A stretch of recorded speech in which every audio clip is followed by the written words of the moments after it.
Olá, bom dia. Eu sou Yoshio. Eu estou apresentando hoje o quarto Congresso de Pesquisa Aplicada à Tecnologia. E esse evento ele está ocorrendo desde ontem e vai até amanhã. Então tem bastante coisa ainda para participar.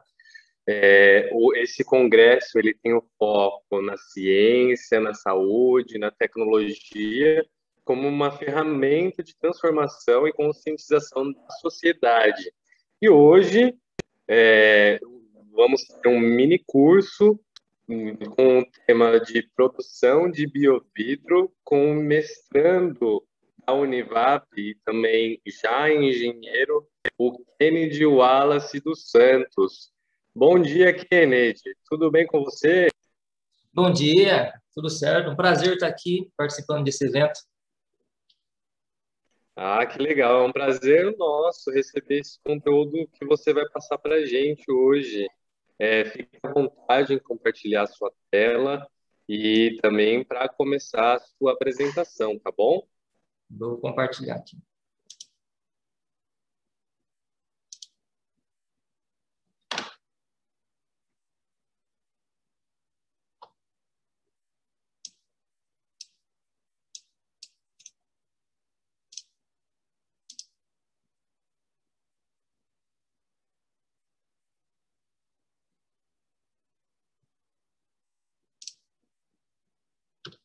Apareceu aí?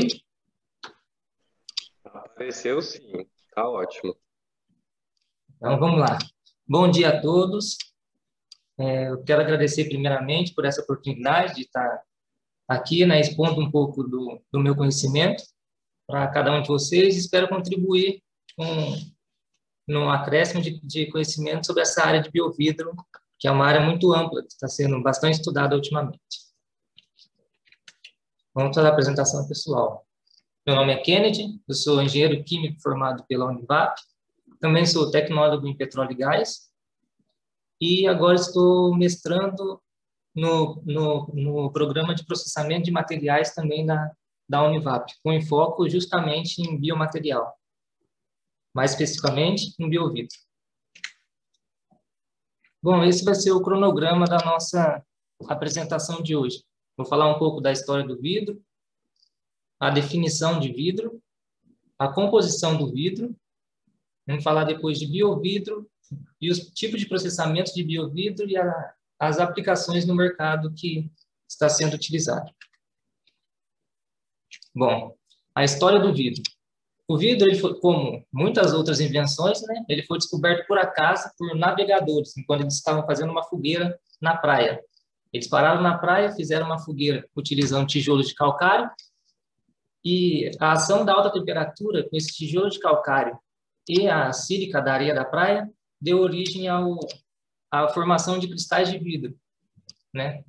E assim foi descoberto o vidro. No Brasil, a primeira indústria a trabalhar na produção de vidro foi a Vidraria São Paulo, na cidade do Rio de Janeiro, no século XIX. Então, já fazem aí uns 2 séculos que o vidro está sendo produzido aqui no Brasil. Vamos para as definições de vidro. O vidro começou com algumas definições diferentes, isoladamente, né? Foram primeiro a definição operacional, que diz que um vidro é um sólido obtido pelo resfriamento de uma fase líquida, ou seja, um líquido super resfriado não cristalino, porque vidro, para ser considerado vidro, ele não pode ter uma estrutura cristalina, ele tem que ter uma estrutura vítrea, com arranjos desordenados. Estruturalmente, a definição é: o vidro é um sólido não cristalino. E uma definição estrutural um pouco mais ampla diz que um vidro é um sólido não cristalino exibindo um fenômeno de transição vítrea. O que é essa transição vítrea? A transição vítrea é o momento em que as cadeias começam a ter mobilidade. Com a ação da temperatura, as cadeias começam a ter mobilidade. Então, essa é a primeira transição que um vidro tem que demonstrar nas análises térmicas, para ser considerado um vidro. Unindo essas 3 definições, foi proposta uma definição geral, que diz que um vidro é um sólido não cristalino, portanto, com ausência de simetria e periodicidade translacional, que exibe o fenômeno de transição vítrea, podendo ser obtido a partir de qualquer material inorgânico, orgânico ou metálico e formado através de qualquer técnica de preparação. Ou seja, basicamente um vidro, ele não pode ter transição, ele não pode ter arranjo cristalino e ter transição vítrea. Tendo essas duas características, ele é considerado um vidro. Vamos para a composição. Os vidros são compostos por 3 classes de reagentes diferentes, que são os formadores, que vão dar origem à rede polimérica que vai formar o vidro, os fundentes, que são utilizados para baixar o ponto de fusão desses reagentes formadores, e os agentes modificadores de redes, que vão dar propriedades para o vidro. Então, vamos lá. Os formadores de vidro são responsáveis pela formação da rede tridimensional, sendo a sílica o principal formador de vidro, tendo na sua composição de 70% a 72% de vidro. Aqui tem uma jazida de areia vidreira, que é da onde sai a matéria-prima para a produção de vidros industriais, esses vidros normais de janela, espelho, como vidro de carro, essas coisas, né? Mas também pode ser usado boro e também vidros fosfato, como formadores de rede. Os fundentes, eles têm a função, como eu já disse, de reduzir o ponto de fusão desses formadores para valores abaixo de 1.600 graus. Um dos mais utilizados são os carbonatos de sódio, né, que é a barrilha, ou sulfatos de sódio também que são utilizados. Em vidros convencionais, a porcentagem de fundente utilizada é no máximo de 14%, porque adicionando fundentes acima dessa porcentagem, ele dá características, ele faz com que o vidro se degrade e reaja com meio aquoso, com água ou ácido. Então, é bom manter até os 14% só. E os agentes modificadores, que vão atribuir propriedades necessárias para o vidro. Os mais utilizados são os óxidos de cálcio na forma de calcário. Agora, biovidro. O que é um biovidro? Os vidros bioativos, eles são materiais que possuem capacidade de estimular a regeneração óssea, permitindo que esses sejam utilizados como material de preenchimento ósseo na área médica e odontológica. Então, o biovidro ele tem que ter uma característica bioativa, ou seja, ele cria, ele interage com um meio fisiológico, tendo ligação entre o material e o tecido ósseo. E com isso faz com que a célula se prolifere ali, criando um novo tecido a partir dele. As vantagens dos biovidros são que eles não têm a necessidade de ter uma cirurgia para remoção, porque eles são absorvíveis pelo próprio organismo. A história do biovidro. O primeiro vidro bioativo ele foi inventado por Larry Hench na Universidade da Flórida em 1969. Engraçado que uma curiosidade é que ele foi inventado justamente para a guerra. Um general de guerra chegou para o Larry Hench, né, que ele tinha voltado da guerra, e disse para ele, olha, a gente está tendo muito problema com os nossos soldados, está demorando muito a recuperação deles por fratura e etc. E eu preciso de um material que acelere essa recuperação e não necessite de uma outra cirurgia para ter a retirada, como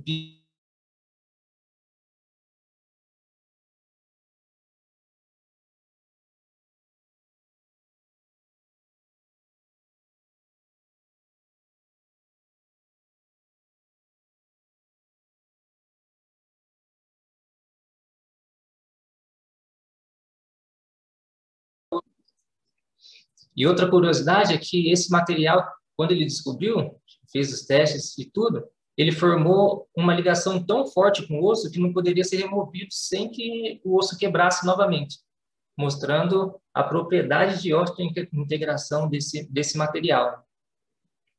E por isso ele é hoje, até hoje, o favoritinho no mercado para tratamento de fraturas ósseas. A grande diferença entre um vidro convencional para um vidro bioativo está na estrutura do material. Como eu falei anteriormente, a quantidade de fundente que é utilizada num vidro convencional é de até 14%. Já em vidros bioativos, esses fundentes são colocados em maiores quantidades. Por quê? Essa quantidade a mais que vai ser colocada na composição dos vidros bioativos vai fazer com que o vidro se torne mais reativo, sofrendo ataque hidrolítico e aumentando a taxa de dissolução em meio aquoso. E isso é interessante para que ele tenha essas reações químicas ocorrendo dentro do corpo. E em relação à estrutura, os átomos modificadores de rede, eles vão fazer com que a estrutura o arranjo dos vidros ele fica com uma cadeia aberta, o que ajuda os vidros a terem mais reatividade, porque como a cadeia vai estar aberta, as moléculas de água conseguem penetrar na estrutura muito mais fácil, aumentando as taxas de dissolução. Aqui temos um exemplo de uma estrutura de vidro, onde o formador é o silício. Então, temos a molécula de silício, os tetraedros sendo formados por oxigênio, e tendo cálcio e sódio como os modificadores de rede, mudando a estrutura do vidro, formando essas NBOs, que são as ligações de oxigênio não ligante. Quando esses átomos de cálcio e sódio entram na estrutura do vidro, eles quebram essa ligação Si-OSI. Então, você cria uma estrutura mais aberta e propicia esses ataques hidrolíticos pela água, né?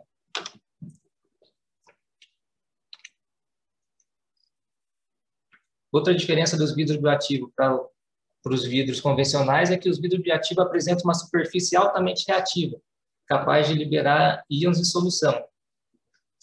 E essa liberação de íons em solução, elas aumentam o pH, e dá essa composição, porque os íons que são liberados em soluções são os íons cálcio e íons fosfato, que é a base da composição da hidroxiapatita, que é a camada externa do osso, que é a camada externa do osso humano. Então, esses íons de solução, eles acabam formando essa camada de hidroxiapatita na interface entre osso e biovidro, o que dá a capacidade do vidro se integrar ao tecido ósseo. Aqui eu estou apresentando algumas composições que são hoje amplamente utilizadas. O 45S5, que foi descoberto por Hensch lá atrás, em 1969, que é proveniente do método de fusão. O 58S, que também foi desenvolvido pelo Hensch.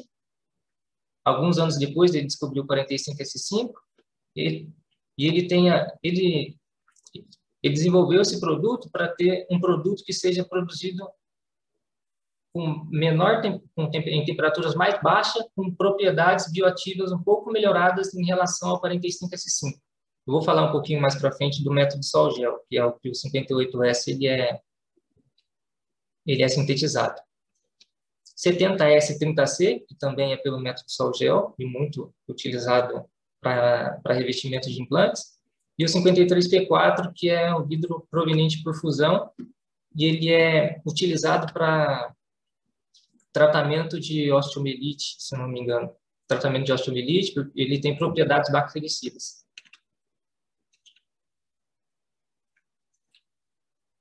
Processamento. Vidros por fusão, são os vidros um pouco mais fáceis de ser produzidos, mas eles têm uma limitação eles têm uma limitação de composição, porque se você passar acima de 60% da composição dele de sílica, ele já se torna um vidro inerte, não tendo mais resposta biológica, fugindo do princípio pelo qual ele foi criado. Aqui nós temos o diagrama ternário de SiO, Si, Na2O e CaO, onde mostra as zonas de bioatividade do material. Aqui no centro, onde está esse símbolo, essa letra E, é a composição do 45S5, que é a zona ótima de bioatividade. Acima dela, o B e D, nós não temos ligação com tecido, então são vidros com baixa bioatividade. No D, nem existe a formação de vidro, porque não temos quantidade de formador suficiente para formar a rede de sílica e dar estrutura ao vidro. No C, também não ocorre a ligação com o tecido ósseo, porque tem muita reatividade, por ter uma alta concentração de fundente, né, que aqui no caso é o óxido de sódio. Ele vai dar uma alta reatividade, então o vidro vai hidrolisar e se degradar muito rápido em meio aquoso, não dando tempo da formação óssea acontecer. No A nós temos a ligação com o tecido ósseo, e no S nós temos a ligação com o tecido conjuntivo. Então, a zona que, quando se vai fazer uma formulação de vidro, a zona que se quer alcançar é esse contorno do meio, entre A e S, que é a parte, que é onde dá as melhores composições de vidro, pelo método de difusão. Então, o método de fusão ele consiste na fusão da mistura dos materiais de partida em altas temperaturas, seguida de resfriamento rápido do fundido. Ou seja, pegam as misturas de reagentes de alta pureza, no sistema ternário, que é do 45S5, são sílica, óxido de cálcio, óxido de sódio e pentóxido de fósforo, de alta pureza. Mistura esses materiais bem homogeneizados e leva ao forno de fusão a altas temperaturas para se obter o fundido. E esse fundido ele pode ser vertido ou em água ou em molde de grafite, dependendo da aplicação e dependendo do tipo de vidro que você quer. Normalmente, em água, ele vai ficar um vidro mais granulado. E em grafite, ele vai ficar um monólito mesmo de vidro.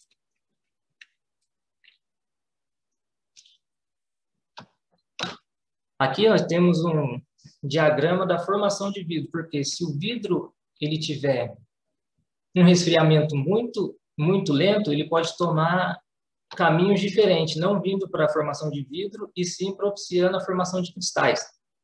Uma dificuldade que a gente tem com o 45S5 é que, como o delta entre a TG e a temperatura de líquido dele é muito grande, ele é um vidro que é muito fácil de sofrer cristalização. Então, o tratamento térmico, ele é um vidro que não pode sofrer tratamento térmico, porque qualquer perturbação térmica dele, ele vai começar a cristalizar. Por isso, ele não é muito difícil ser feito fibras com ele, ou revestimento de outros materiais, por conta dessa instabilidade térmica que ele tem. Mas aqui, basicamente, para formar um vidro, a gente tem que fundir acima da TL, porque é nessa zona que a gente tem a menor viscosidade do vidro, e fazer um resfriamento rápido abaixo da TG. Fazendo esse resfriamento rápido abaixo da TG, nós temos a garantia que ele não vai cristalizar.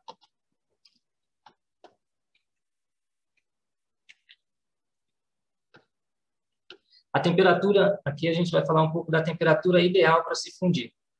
Em relação ao 45S5, a temperatura aqui foi de 1.400 graus, porque o que a gente busca é uma viscosidade abaixo de 10 a segunda Pascal, porque é a zona que a gente tem a menor viscosidade, o que melhora o vertimento e melhora também a homogeneidade do vidro, garantindo que todas as bolhas que sejam presas tenham saído, não tendo o produto final, essas bolhas internas que podem complicar depois na aplicação do material. Quanto menor a viscosidade que a gente tiver da mistura, a menor viscosidade que a gente tiver do fundido, é melhor para a conformação do vidro final, visto que ele gruda no cadinho, quanto maior for a viscosidade dele. Após ele ser vertido, como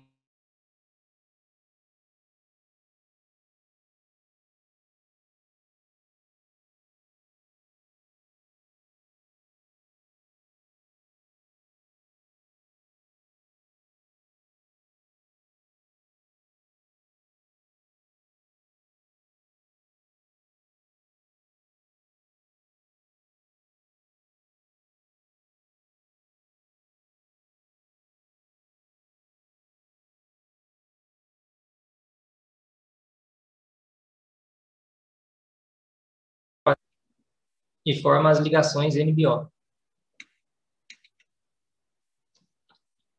Aqui tem um pequeno fluxograma da produção do vidro. Esse vidro ele é formado tem silício como formador, tem o carbonato de cálcio como modificador, óxido de magnésio como fundente e fosfato de cálcio como fonte de fósforo.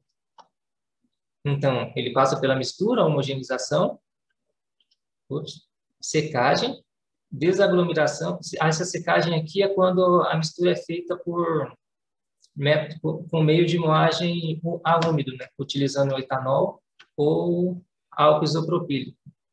Passa pela desaglomeração, a fusão em alta temperatura, moldagem em molde de grafite ou chapa de aço e recozimento. Nessa imagem a gente tem a representação de um vertimento em molde de aço, utilizando um cadinho de platina e vertendo em molde de aço para a conformação do vidro. Esse é um forno bastante utilizado em fusão, em laboratório, visto que vidros bioativos são produzidos em escala laboratorial, né, não industrial. Então, um forno desse tamanho aqui é mais do que o suficiente. É um forno de elevador. Por que um forno de elevador é melhor ser utilizado? Porque dentro dele a homogeneização térmica é muito melhor. E como a gente precisa abaixar o forno em determinados momentos para fazer a homogeneização, ele não perde temperatura como se fosse um forno aberto de frente, né? Como se fosse um forno mufla convencional. Esse é um forno mufla, que é utilizado para fazer o recozimento.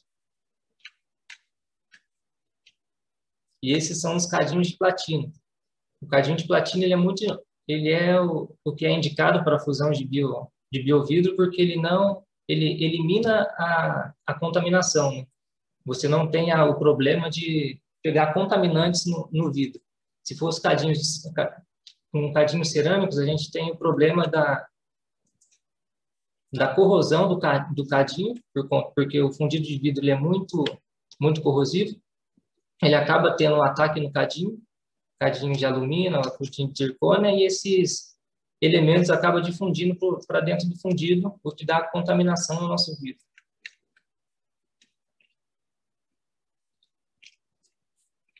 A utilização do cadinho de platina. As vantagens de utilizar são a eliminação da impureza, boa resistência à corrosão, baixa solubilidade. A desvantagem é que, para vidros fosfatos, ele já fica complicado de ser utilizado, porque ele forma um eutético com fósforo a uma temperatura de 588 graus. Também catalisa a decomposição de fosfatos e reage com o fósforo, ocasionando rugosidades na superfície da mesma. Uma forma para reduzir essa corrosão no cadinho de platina é realizando a pré-sinterização da mistura antes da fusão, utilizando pedaço de vidro pré-fundido. Então, para fazer essa pré-sinterização da mistura antes da fusão, é utilizado cadinhos cerâmicos. Você faz a descarbonatação do BET em cadinhos cerâmicos e depois passa essa mistura que já foi tratada termicamente a umas temperaturas de no máximo 950 graus, passa para o cadinho cerâmico, passa para o cadinho de platina e utiliza o cadinho de platina na fusão para eliminar todas as impurezas e ter um vidro de qualidade. Outra forma de proteger o cadinho de platina é fazer um tratamento térmico do cadinho a 1.400 graus e agitando o fundinho para melhorar a diluição do fósforo. Porque você tendo o fósforo bem diluído dentro do fundido, ele vai ter menos contato com a platina, o que vai fazer com que ele não ataque ela diretamente. Aqui nós temos a imagem, duas imagens. A imagem A são os contornos de grãos do cadinho de platina tratado. E a segunda imagem é dele não tratado. Pode ver que na segunda imagem, os contornos de grãos eles são muito mais grossos. E isso facilita a difusão dos íons fosfato nesse contorno de grão, causando a fragilidade e até mesmo a trinca nesse cadinho. Por isso que é importante fazer esse tratamento, porque os contornos de grão, eles ficando mais finos, dificulta essa difusividade dos íons fosfatos e que protegem o cadinho desses ataques.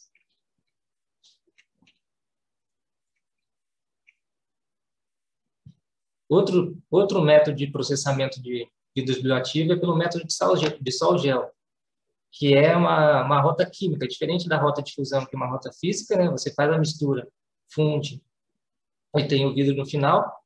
O sol gel é uma rota química, que inicialmente é utilizado precursores orgânicos que formam sol, que são partículas coloidais dispersas em um líquido, e em seguida forma o gel.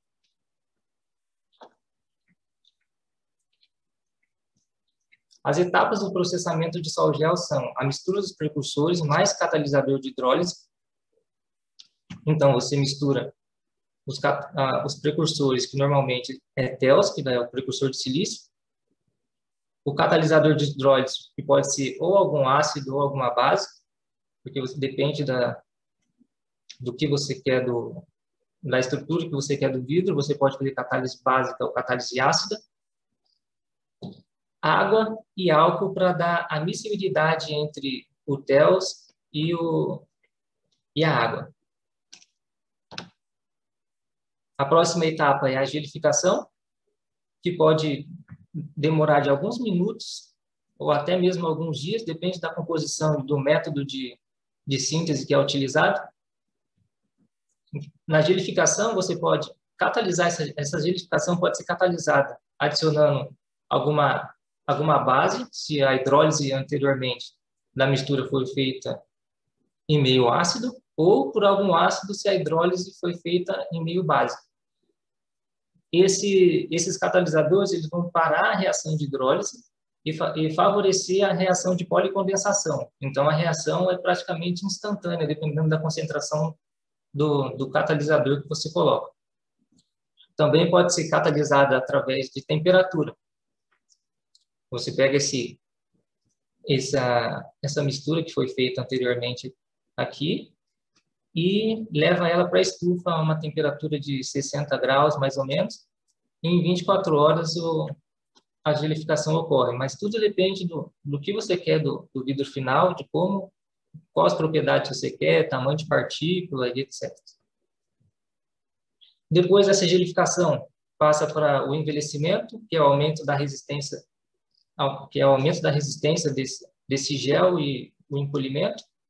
Nessa etapa, um pouco de água e etanol é evaporada dos poros. Na secagem, você tem a remoção de todo o líquido presente nos poros. Essa secagem ela tem que ser muito bem controlada para não haver trincas das partículas no meio do processo. Se você coloca uma secagem muito rápida, ela pode colocar na trinca das partículas. E, por último, a estabilização, que são a remoção do extrato e silanose.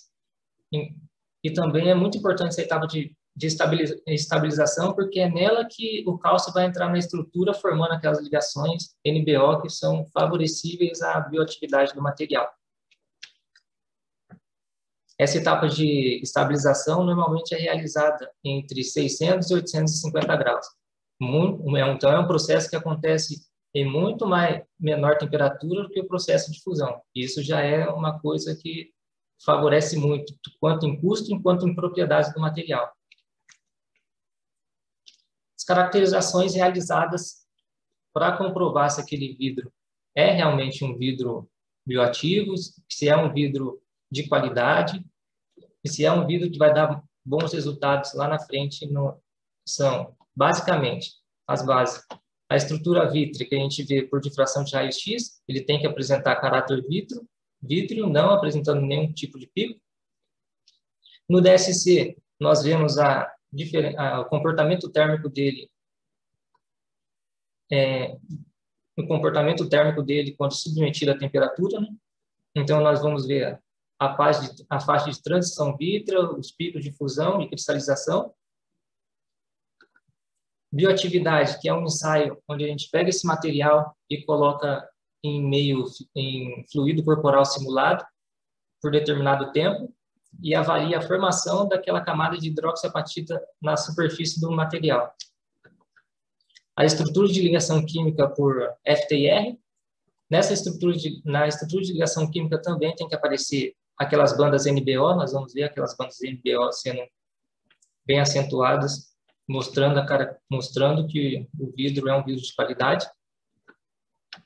E o mais importante também é a composição química, que é avaliada por ICP. Nesse caso da composição química, é um pouco difícil ser avaliado por ICP vidros que têm teor alto de silício. Porque para abrir a amostra, o ICP ele é uma análise que faz com a amostra líquida. Então, a gente tem que dissolver esse vidro para fazer essa análise. Só que para atacar esse vidro, nós precisamos utilizar ácido fluorídrico. E utilizando o ácido fluorídrico no vidro, ele forma um composto volátil de silício. Então, na maioria das vezes em vidro que tem alto teor de sílica, esse teor de sílica na análise tende a diminuir por conta dessa volatilização realizada pelo método de abertura da amostra.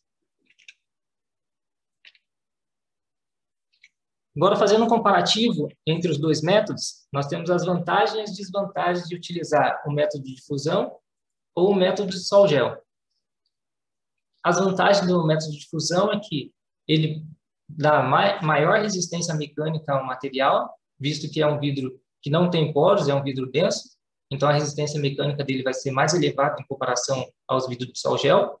Porém, ele tem inúmeras desvantagens, que são altas temperaturas. Então, para produzir um vidro por fusão, você já precisa de um forno que é um forno mais robusto, né? Um forno que atende às altas temperaturas. Isso já vai encarecer um pouco mais o processo. Tem limitação composicional, visto que vidros por fusão tem um limite de silício ali que dá para colocar nele também, e você não consegue fazer vidros acima de 60% que tem a resposta biológica. Isso é um limitante. Ele tem menor bioatividade do que os vidros de sol-gel, porque é um vidro que tem, como ele é um vidro denso, ele não tem porosidade, então a área de superfície dele vai ser menor, a taxa de degradação dele vai ser muito menor também. E é um vidro que tem um custo mais elevado. Primeiro, nós temos que ter um forno de altas temperaturas, que já não é tão barato. Temos que ter também um cadinho de platina com tampa, que já encarece muito o processo, porque um cadinho de 30, 40 ml é de 8 a 10 mil reais. Já encarece muito o processo. E os reagentes de alta pureza também são muito caros. Então, essas são as desvantagens do processo de fusão. Por isso que hoje está sendo muito estudado os vidros por processo de sol-gel, porque eles têm muitas outras vantagens, além do custo ser mais barato. É processado em baixas temperaturas, então isso faz com que o vidro tenha características melhores, como maior porosidade, maior área superficial. Garante a melhor homogeneidade, visto que o processo é feito totalmente sobre homogeneização dos reagentes em estado líquido. Ele é utilizado para preparação de filmes finos e tem estrutura porosa. Eles são utilizados para preparação de filmes finos, o sol gel e não o fusão, porque o sol gel ele tem uma estabilidade térmica um pouco maior. Os vidros de fusão, normalmente, eles têm uma estabilidade térmica muito pequena. Qualquer perturbação assim, próximo ao ponto de TG, ele já vai tender a começar a cristalizar. Para fazer filmes e revestimento, normalmente é utilizado temperaturas. E o vidro de sol gel, não. O vidro de sol gel, a gente pode fazer o vidro, a solução de vidro, e já fazer o revestimento com essa própria solução e deixar ele gelificar ali na própria haste de metal, fazer o tratamento térmico e o vidro vai ficar revestido no metal. Até o processamento dele é muito mais fácil. A única desvantagem é que ele tem menor resistência mecânica, porque ele tem uma estrutura muito mais porosa do que o vidro por fusão, então a resistência dele diminui muito.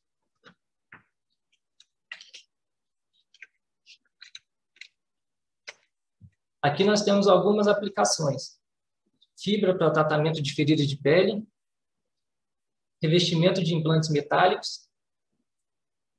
Pode ver que a gente nem consegue perceber que tem um vidro aqui na superfície. Esse daqui é um implante de titânio, revestido com biovidro.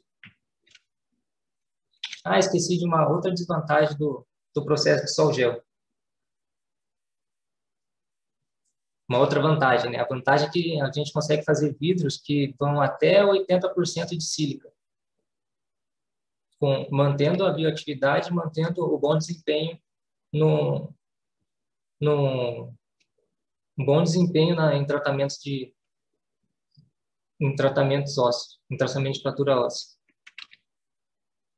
Aqui nós temos enxertos com grânulos de biovidro também. E scaffolds produzido com polímeros, revestido com biovidro. E era isso que eu tinha para trazer para vocês hoje, porque por conta do tempo também a gente consegue montar muita coisa, mas se tiver alguma dúvida, estou à disposição agora. Muito obrigado, Kennedy, pela excelente apresentação. Aqui no chat a gente não tem muitas perguntas, porque a sua palestra ela foi bastante didática, foi bastante esclarecedora sobre esse assunto que é o biovidro, que é uma ferramenta que você pode utilizar atualmente para trabalhar as grandes temperaturas, como você está falando, por suas grandes vantagens. Então, foi bastante esclarecedor. Se alguém do YouTube quiser fazer alguma pergunta, fique à vontade, a gente ainda está à disposição para receber alguma pergunta, alguma complementação. Estou vendo aqui também que tem bastante elogios. Kennedy, parabéns pela sua apresentação.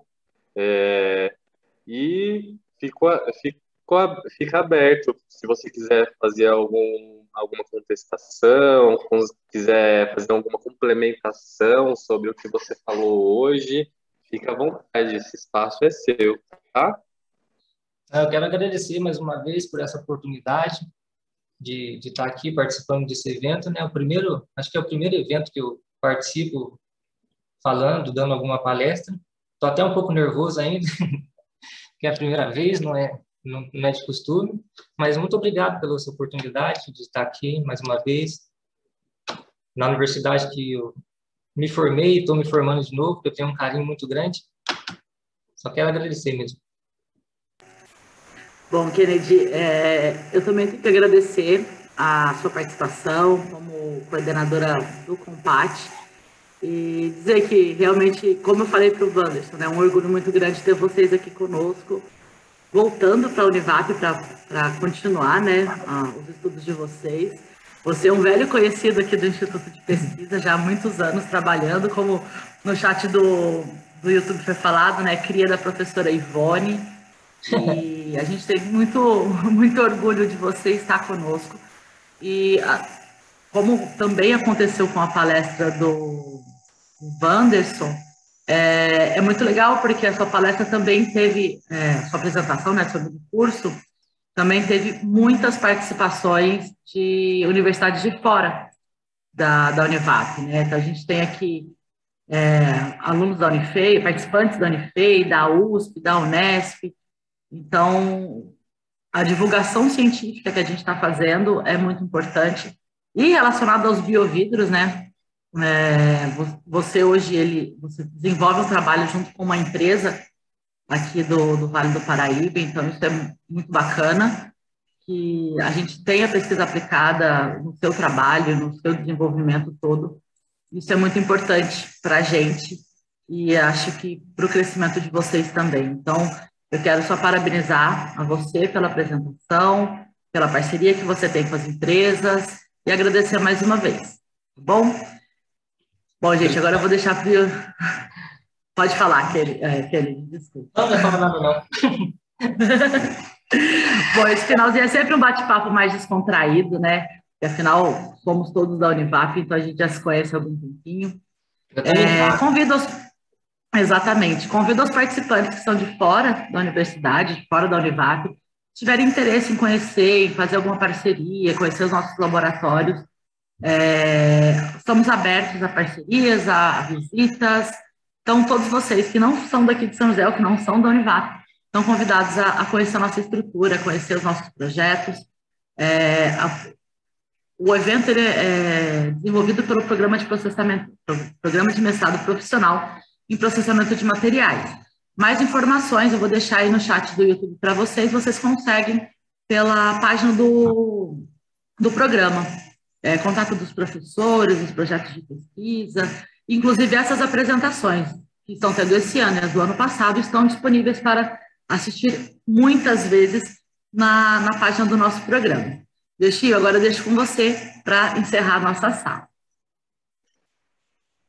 Muito obrigado, doutora Érica, muito obrigado, mestrando Kennedy, pela presença, pela palestra. Acredito que foi bastante engrandecedora para todos que participaram. Lembrando a todos, como a doutora Érica falou, esse congresso ele ainda continua até amanhã, então corre no site, dá uma olhadinha para ver o conteúdo das outras palestras, se interessa, participe. Essa é a parte mais importante para a comunidade acadêmica. E, mais uma vez, muito obrigado ao Compat, muito obrigado à Univap e principalmente a todos os restantes desse mini curso. Hoje de manhã, mais cedo, foi o Wanderson apresentando sobre a produção de vidro até o espelho, e agora, no mesmo foco, no mesmo esquema, foi o Kennedy. Então, um trabalho complementou o outro. Não percam a oportunidade de assistir todas as palestras, todos esses mini cursos que estão disponíveis em vídeo no site do programa, tá certo? Muito obrigado, quero agradecer a todos, desejo um ótimo dia e até mais. Bom, pessoal, só para complementar as informações do Yoshio, o nosso evento tem uma pausa agora para o almoço, a gente retorna às 14 horas, neste mesmo canal, com a palestra do Dr. Fernando Ortega, falando sobre materiais avançados para soluções biomédicas essenciais. Contamos com a presença de todos. Até daqui a pouco. Tchau, tchau.